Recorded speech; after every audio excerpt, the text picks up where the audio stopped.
तो बहुत बहुत स्वागत है सभी का प्यारे कैंडिडेट्स का।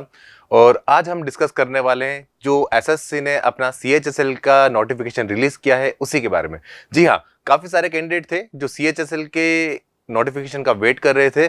उन्हीं के लिए काफ़ी अच्छी खुशखबरी है कि जो अभी गवर्नमेंट है उसने अपनी जो नोटिफिकेशन है वो रिलीज कर दिया गया है और कहीं ना कहीं जो पद दिए गए हैं वो काफ़ी अच्छी संख्या में है। जी, पिछले साल की अगर हम बात करें तो उसकी तुलना में इस साल लगभग जस्ट डबल जो पद हैं वो स्वीकृत किए गए हैं। तो अभी हम बात करेंगे एसएससी के बारे में कि एसएससी का जो सीएचएसएल का एग्जामिनेशन था, सीएचएसएल का यानी कि कंबाइंड हायर सेकेंडरी एग्जामिनेशन है, उसके बारे में अब किस तरीके का ये एग्जाम रहने वाला है, कैंडिडेट्स को इसमें क्या क्या पढ़ना है, क्या क्या एलिजिबिलिटी क्राइटेरिया रहने वाला है, किस तरह की इसमें पोस्ट मिलने वाली है, सभी के बारे में हम क्या करने वाले हैं यहाँ पर बात करने वाले। तो सबसे पहले अगर हम बात करें कि जो फॉर्म है, फॉर्म कितनी तारीख से लेकर कितनी तारीख तक भरे जाएंगे इसके बारे में बात करेंगे।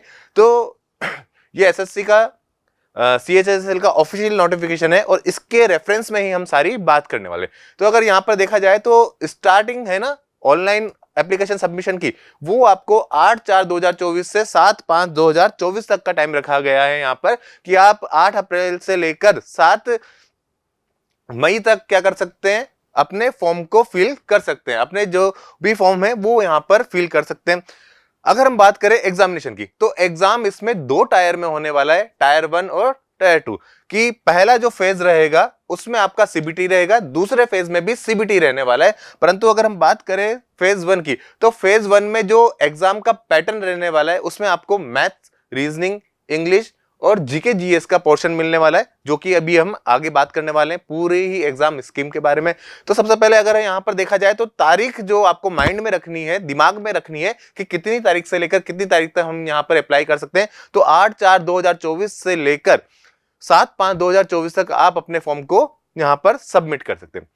अगर इसके बाद बात की जाए कि कितनी तरीके की इसमें पोस्ट दी गई है और पोस्ट अगर दी गई है तो उसका जो पे ग्रेड है, जो उसका लेवल है वो क्या रहने वाला है, तो इसके बारे में बात करेंगे।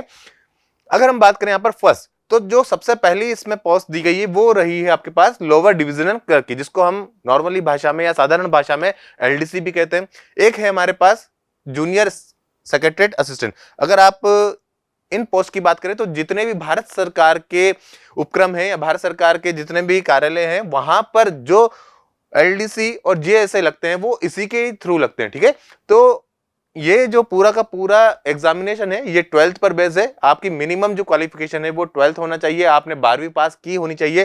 किसी भी संकाय से आप हो ये आपके डिपेंड नहीं करेगा, मतलब कि अगर आप कला वर्ग से हैं, आप लाइक आर्ट्स वर्ग से हैं या फिर साइंस से हैं या मैथ्स से या कॉमर्स से, किसी भी अगर आप किसी भी संकाय से हैं तो आप इस वाली फॉर्म को फिल कर सकते हैं। ठीक है, तो फर्स्ट पोस्ट की बात करें तो ये आपका एलडीसी या जेएसए रहने वाला है और इसमें जो पे स्केल रहेगा वो लेवल 2 का रहेगा। ठीक है, तो 19,900 से लेकर 63,200 तक का यहां पर आपका पे हो जाएगा। सेकंड अगर बात करें इसमें दूसरी पोस्ट की, तो दूसरी पोस्ट जो रहने वाली है वो आपके पास रहेगी डाटा एंट्री ऑपरेटर का, जी डीईओ। जो डीईओ है उसमें आपको लेवल 4 और लेवल 5 का पे स्केल रहने वाला है। अब ये पे स्केल जो रहेगा वो लेवल 4 और लेवल 5 के अकॉर्डिंग जो आपका 25,500 से है और 29,200 है। बाकी के जो अलाउंसेस है वो जैसे डीए हो गया, एचए हो गया, जितने भी अलाउंसेस है वो डिफरेंट सिटीज के अकॉर्डिंगली अलग अलग होंगे। ठीक है, तो मिनिमम आपका इसमें जो सैलरी रहेगा वो लगभग 45,000 के आसपास रहेगा, जबकि जो एलडीसी वाला था उसमें लगभग आपका 38,000 के आसपास हो जाएगा। अगर हम थर्ड पोस्ट की बात करें तो ये है आपका data entry operator grade A. तो यहां पर अगर हम ग्रेड ए की बात करें तो लेवल जो रहेगा पे स्केल का वो लेवल 4 रहने वाला है और अगेन जो सैलरी रहेगा, सैलरी 25,500 से 81,000 तक के बीच में कहीं भी आपका रह सकता है। अब ये वापस से डिफरेंट अलग अलग सिटी पे आपका डिपेंड करने वाला है। अब ये तो था किसकी कि किस तरह की पोस्ट आपको मिलने वाली है। अब हम बात करेंगे कि कितनी पोस्ट यहां पर रिलीज की गई है। तो भारत सरकार की तरफ से जो सीएचएसएल का एग्जामिनेशन है इसमें आपको 3,712 वैकेंसी रिलीज की गई है। कितनी? 3,712 वैकेंसी। अब ये 3,712 वैकेंसी है ना, इसमें ये तीनों ही पोस्ट जो है इंक्लूड की गई है। अलग अलग जो कार्यालय हैं, अलग अलग जो डिपार्टमेंट्स है भारत गवर्नमेंट ऑफ इंडिया के, उनमें जितने भी जेएसए हैं या फिर डीओपी है या डीईओपी है ग्रेड ए वाले, वो सारे के सारे इन्हीं के थ्रू क्या किए जाएंगे, भरे जाएंगे। ठीक है, रिजर्वेशन की बात करें तो जैसा कि गाइडलाइन होता है भारत सरकार के अकॉर्डिंगली वो पूरा यहां पर फॉलो किया गया है। अगर हम दूसरी तरीके से देखें इसको तो सबसे मेन चीज रहेगी यहां पर एज का क्या क्राइटेरिया होने वाला है कि क्या किस तरीके का कैंडिडेट इस एग्जामिनेशन को फिल कर सकता है, इस एग्जामिनेशन के फॉर्म को फिल कर सकता है। अगर आपकी एज 18 से 27 साल के बीच में है, क्या अगर आपकी जो एज है वो 18 से 27 साल के बीच में है तो आप इस फॉर्म को फिल कर सकते हैं। यानी कि ऐसा कैंडिडेट जिसने 12th किया हुआ है, साथ में उसकी एज 18 ईयर से 27 ईयर के बीच में है, तो क्या कर सकते हैं, आप इस फॉर्म को फिल कर सकते हैं। ये जनरल क्राइटेरिया है। जबकि अगर आप किसी विशेष वर्ग से आते हैं लाइक एससी या एसटी या ओबीसी, जिस भी वर्ग से आप आते हैं तो उसके लिए जो गवर्नमेंट की गाइडलाइंस है उसी के अकॉर्डिंगली एज रिलैक्सेशन दिया गया है। जैसे कि अगर मैं यहां बात करूं तो सेम एससी एसटी के लिए 5 ईयर का, ओबीसी के लिए 3 ईयर का, पीडब्ल्यूडी अनरिजर्व्ड 10 ईयर का, साथ में पीडब्ल्यूडी ओबीसी 13 साल का और पीडब्ल्यूडी एसटी एससी के लिए 15 ईयर्स का। अगर इसमें एक्स सर्विसमैन की भी बात की जाए तो यहां पर 3 साल का है। कब तक? जब तक कि उसका जो भी उसने सर्विस की थी उसके बाद से 3 साल का भी उसको क्या मिल जाएगा, एज रिलैक्सेशन मिल जाएगा। ठीक है, तो ये एक क्राइटेरिया है। अलग अलग जो कैटेगरीज है उसके अकॉर्डिंगली अलग अलग यहां पर क्या दिया गया है एज रिलैक्सेशन में। डन, ये था हमारे पास कि एज क्या होना चाहिए। अगर इसके अलावा हम बात करें तो एग्जाम पैटर्न के बारे में बात करेंगे कि एग्जाम का पैटर्न कैसा होने वाला है, किस तरीके का, कितने फेजेस में एग्जाम होगा, ठीक है, कौन कौन से सब्जेक्ट आएंगे, अगर सब्जेक्ट आते हैं तो नंबर ऑफ क्वेश्चंस कितने कितने आएंगे। इसके अलावा बात की जाए तो नेगेटिव मार्किंग क्या रहने वाली है, इन सारे ही पॉइंट्स पे अभी हम बात करने वाले हैं। ठीक है, अगर एग्जाम फीस की बात की जाए, जैसा कि अनरिजर्व कैटेगरी है, जनरल कैटेगरी के लिए यहां पर जो फीस रखी गई है वो 100 रुपीज रखी गई है। बाकी अगर हम बात करें जैसे एसटी एससी या फिर जितने भी गर्ल्स हैं सभी के लिए फीस को छोड़ा गया है ना, आप उसमें आपकी कोई फीस नहीं लगेगी। अगर आप जनरल कैटेगरी से हैं तो आप जनरल कैटेगरी या फिर ओबीसी से हैं तो आपको 100 रुपीज पे करने होंगे। जबकि women candidates and candidates belong to SC and ST and person with PWD, यानी कि जितने भी फिजिकल मतलब हैंडिकेप्टेड हैं, जितने भी ऐसे पर्सन है या एक्स सर्विसमैन है, उसको फीस में रिलैक्सेशन दिया गया है। ठीक है, तो अगर आगे हम बात करें यहां से स्कीम ऑफ एग्जामिनेशन की, तो स्कीम ऑफ एग्जामिनेशन में अगर यहां से बात की जाए तो हमें 2 टायर्स मिलेंगे, यानी कि 2 भागों में परीक्षा होगी। पहला जो चरण रहने वाला है, पहले चरण में आपको वही maths, reasoning, English, GK GS वाला पोर्शन मिलेगा। नंबर ऑफ क्वेश्चन कितने मिलेंगे अभी आगे जाके बात करते हैं। दूसरा जो टियर रहने वाला है उसमें आपका एग्जाम भी होगा, साथ में क्या होगा, टाइपिंग टेस्ट भी होगा, स्किल टेस्ट भी होगा। तो ओनली जो टायर 1 है, यानी कि जो चरण पहला है, उसमें आपका एग्जामिनेशन होगा किस पर बेस्ड, मैथ्स, रीजनिंग, इंग्लिश और जीके जीएस पर। और सेकंड वाला जो भाग रहने वाला है, जो सेकंड टियर रहने वाला है, सेकंड चरण रहने वाला है, इसके अंदर आपको पेपर भी मिलेगा, साथ में आपका स्किल टेस्ट भी होगा। ओके, तो यहां से अगर हम बात करें टियर 1 का, तो टियर 1 की बात करें यहां पर चरण पहले की, तो इसमें आपको टोटल 100 क्वेश्चन देखने को मिलेंगे और 4 अलग अलग सब्जेक्ट देखने को मिलेंगे। ठीक है, तो सब्जेक्ट कौन कौन से होंगे, इंग्लिश लैंग्वेज होगा, बेसिक नॉलेज पर बेस्ड, जनरल इंटेलिजेंस होगा जिसको हम रीजनिंग कहते हैं, क्वांटिटेटिव एप्टीट्यूड यानी कि जो 10th तक का मैथ्स होता है, बेसिक अर्थमेटिक स्किल, और एक जनरल अवेयरनेस। तो इन चारों सेक्शन से 25-25 क्वेश्चन आपको देखने को मिलने वाले हैं। और जो टाइमिंग रहेगा कितना रहेगा, 60 मिनट का। ये 60 मिनट का जनरल कैंडिडेट्स के लिए है। अगर कोई कैंडिडेट ऐसा है जो पीडब्ल्यूडी जो फिजिकल हैंडीकैप वैसा है तो उनको आपको 80 मिनट यानी कि 20% 20 जो मिनट है वो एक्स्ट्रा दिए जाएंगे। क्लियर, तो 100 क्वेश्चन रहने वाले। 100 क्वेश्चंस के अंदर आपको क्या करेंगे, एक क्वेश्चन 2 मार्क्स का रहेगा। ठीक है, तो मार्क्स 25 में 25 क्वेश्चन के 50 मार्क्स हैं, 25 क्वेश्चन के 50 मार्क्स, 25 क्वेश्चन के 50 मार्क्स और 25 क्वेश्चन के 50 मार्क्स, तो टोटल 200 नंबर का पेपर होगा और नंबर ऑफ क्वेश्चन रहेंगे 100। आपको टाइम मिलने वाला है 60 मिनट का। इसमें अगर नेगेटिव मार्किंग की बात की जाए तो कितनी रहने वाली है, 1/4 यानी कि 0.5 मार्क्स का। There will be a negative marking of 0.5% marks of each wrong answer, यानी कि अगर जो नेगेटिव मार्किंग की बात की जाए तो 1/4 रहने वाली है, 0.5 मार्क्स रहने वाली है। तो काफी ज्यादा ध्यान से आपको करना है, क्वेश्चन को अटेम्प्ट करना है, ज्यादा नेगेटिव मार्किंग नहीं करनी। क्यों? क्योंकि इससे आपका जो नॉर्मलाइजेशन वाला मार्क्स है उसमें थोड़ा सा वेरिएशन आ जाएगा। अब बात करेंगे हम स्कीम ऑफ टियर 2 एग्जामिनेशन की। टीयर 2 एग्जामिनेशन की बात की जाए, यानी कि दूसरे चरण की एग्जाम की बात की जाए, इसमें वही कैंडिडेट आएंगे जो चरण पहले में क्या करेंगे, क्वालिफाई करेंगे। जो चरण फर्स्ट को क्लियर करेंगे वही कैंडिडेट चरण सेकंड में यानी कि टीयर 2 में आएंगे। अब टीयर 2 में जो भी कैंडिडेट्स आएंगे ना, उनका एक सेपरेट एग्जाम होगा। सेपरेट एग्जाम मतलब कि इसमें आपको 3 सेक्शन देखने को मिलेंगे। सेक्शन 1 जो रहेगा उसमें आपको मॉड्यूल 1 मॉड्यूल 2 मिलेंगे। मॉड्यूल 1 में आपको मैथ्स मिलेगा और मॉड्यूल 2 में आपको रीजनिंग मिलेगा। और दोनों से ही आपको कितने क्वेश्चन मिलने वाले हैं, 30 यानी कि टोटल 60 क्वेश्चन मिलेंगे। और एक क्वेश्चन आपको 3 मार्क का रहने वाला है। तो यहां पर 60 को अगर 3 से गुणा किया जाए तो 180 मार्क्स का क्या रहेगा, क्या रहने वाला है, सेक्शन फर्स्ट रहने वाला है। 180 मार्क्स का जो है सेक्शन फर्स्ट रहेगा और 1 घंटा इसके लिए सेपरेट मिलेगा आपको, ठीक है।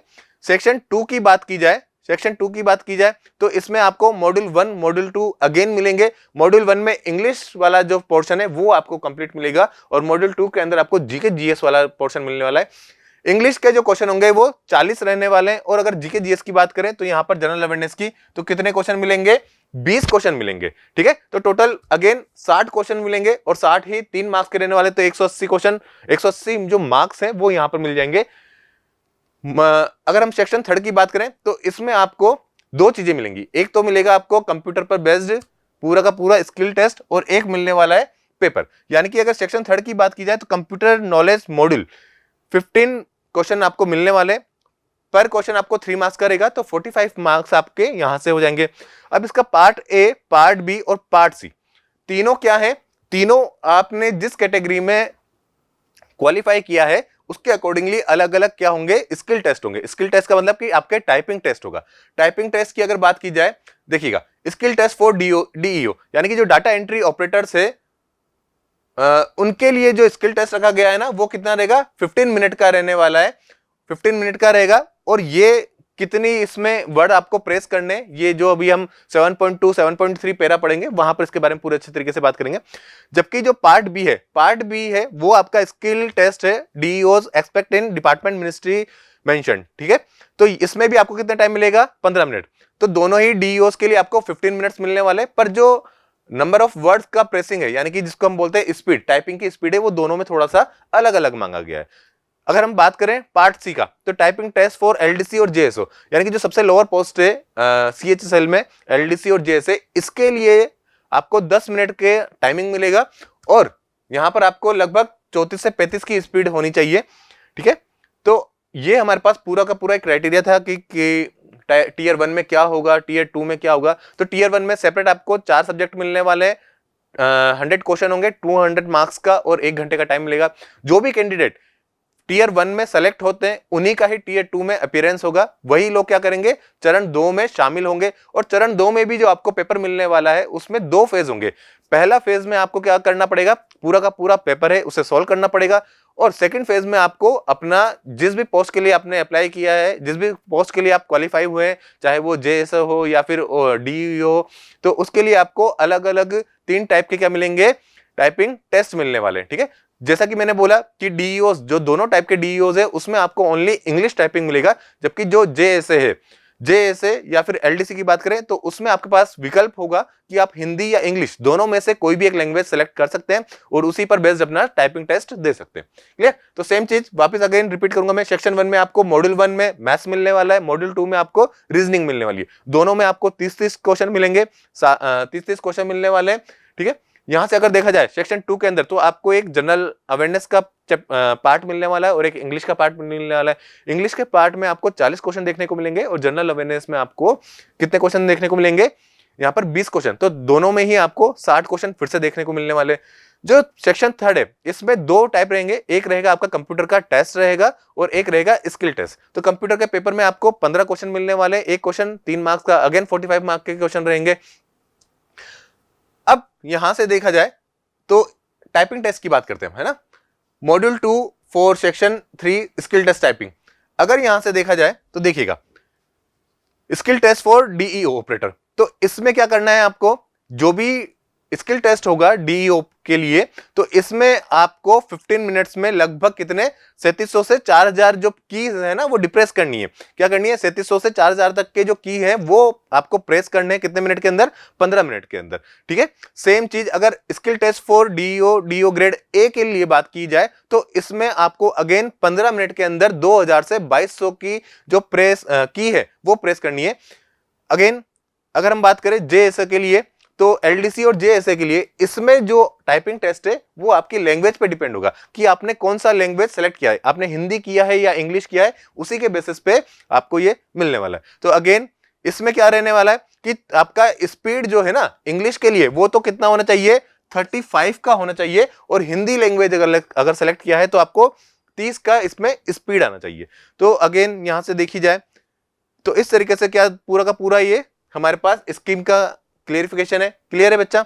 तो अब मैं बात करूंगा सिलेबस का। सिलेबस की बात की जाए तो 12th लेवल पर पूरा का पूरा एग्जामिनेशन है। आपकी मिनिमम योग्यता 12वीं पास होनी चाहिए, किसी भी संकाय में होनी चाहिए। तो स्पेशली ऐसा तो नहीं होगा ना कि किसी एक विशेष वर्ग को ध्यान में रखते हुए पेपर करवाया जाएगा, जी बिल्कुल नहीं। ये जो पेपर रहने वाला है पूरा का पूरा आपका एक तरीके से 10वीं पर जो 10वीं तक का सिलेबस होता है उस पर बेस्ड होने वाला है। तो जैसे कि इंग्लिश लैंग्वेज में बोला गया है कि क्या क्या रहने वाला है, एरर के क्वेश्चंस होंगे, फिल इन द ब्लैंक्स हो गए, सिनोनिम्स हो गए, इसके अलावा एंटोनिम्स हो गए, स्पेलिंग डिटेक्टिंग मिस स्पेल्ड हो गया, इडियम फ्रेजेस हो गए, वन वर्ड हो गए, इंप्रूवमेंट ऑफ सेंटेंस हो गया, एक्टिव पैसिव वर्सेस हो गए। ठीक है, तो जो जनरल इंग्लिश होती है जिसमें थोड़ा बहुत ग्रामेटिकल पार्ट हो गया या रीडिंग कॉम्प्रिहेंशन हो गया, इस तरीके के आपको क्वेश्चन देखने को मिलेंगे। सेम चीज अगर हम बात करें रीजनिंग का, तो रीजनिंग जो कि मेरा सब्जेक्ट है, मैं ही आपको इसमें पढ़ाने वाला हूं। तो रीजनिंग के अंदर बात की जाए तो अगर आप एमटीएस से लेकर सेम सीजीएल तक का जो भी रीजनिंग का पोर्शन होता है सारे एग्जाम में मेरे अकॉर्डिंगली पूरा का पूरा सेम होता है। बस आपका क्या होता है, थोड़ा बहुत डिफिकल्टी लेवल क्वेश्चंस का बढ़ जाता है। तो यहां पर हमें क्या करना है, रीजनिंग के अंदर सारे ही चैप्टर करने सेम, जैसे कि verbal reasoning, non verbal reasoning, थोड़ा बहुत arithmetical reasoning, verbal reasoning, non verbal reasoning और अर्थमेटिकल रीजनिंग में सारे के सारे चैप्टर्स आ जाएंगे। जैसे कि अगर हम बात करें अल्फाबेट टेस्ट हो गया, कोडिंग डिकोडिंग हो गया, ब्लड रिलेशन हो गया, डायरेक्शन हो गया, नंबर सीरीज हो गया, इसके अलावा फिगर मैट्रिक्स हो गया। अगर इसके अलावा और भी बात करें तो पेपर कटिंग फोल्डिंग हो गए, फिगर पर बेस्ड हो गया, स्टेटमेंट कंक्लूजन पर बेस्ड हो गया। तो इतने तरीके के जो वेन डायग्राम हो गए, सिलोग हो गए, डाइज, क्यूब, कैलेंडर, क्लॉक, इस तरह के जितने भी चैप्टर्स है वो आपको जनरल इंटेलिजेंस रीजनिंग में देखने को मिल जाएंगे। क्वांटिटी एप्टीट्यूड की बात की जाए तो इसमें एक प्योरली नंबर सिस्टम देखने को मिलेगा, अर्थमेटिक का पूरा पोर्शन देखने को मिलेगा, एलजेब्रा, ज्योमेट्री, मेंसुरेशन और ट्रिग्नोमेट्री और स्टैटिकल चार्ट्स। स्टैटिकल चार्ट्स का मतलब क्या होगा, कहीं ना कहीं आपको जो ग्राफ्स हैं वो थोड़ा बहुत पढ़ना आना चाहिए। ठीक है, जैसे कि इसमें पाई चार्ट हो गया, टेबुलर चार्ट हो गया, थोड़ा बहुत कैसलेट वाला जो पोर्शन होता है वो आ जाएंगे। जनरल अवेयरनेस बेसिकली वही है, डेली करंट अफेयर्स हो गया, 10th तक का जितना भी जीके, जीएस, थोड़ा बहुत आपका फिजिक्स, केमिस्ट्री, बायो वाला पोर्शन होता है वो आपका कंप्लीट होना चाहिए। क्लियर है इतना? डन। सेम जो टीयर 2 है उसके लिए भी सिलेबस बिल्कुल सेम है, बस थोड़ा सा डिफिकल्टी लेवल आपका यहां पर बढ़ जाएगा। तो ये क्या था, ये पूरा का पूरा जो एक्सप्लेनेशन है सीएचएसए पर बेस्ड है। तो कहीं ना कहीं आपको पूरे के पूरे एग्जामिनेशन के अंदर जितने भी चैप्टर्स हैं, चाहे वो मैथ्स से रिलेटेड हो, चाहे रीजनिंग से रिलेटेड हो, चाहे जीके जीएस से रिलेटेड हो, चाहे इंग्लिश से रिलेटेड हो, एक बार कंप्लीट करना है और फिर अच्छे से रिवीजन करके बहुत सारे टेस्ट लगा के अपने मार्क्स को बूस्ट अप करना है। तो ये रेजोमैक्स की तरफ से आपके लिए एक नोटिफिकेशन था जिसका एक्सप्लेनेशन किया गया है। तो चैनल को ज्यादा से ज्यादा लाइक करिए, वीडियो को अगर कोई प्रॉब्लम आता है आपको, किसी भी कोई भी एक कंफ्यूजन है, किसी भी चीज से लेकर कंफ्यूजन है, तो आप अपने जो कमेंट है हमारे चैनल पे नीचे लिख सकते हैं। ओके, तो again thank you so much, keep watching and keep learning.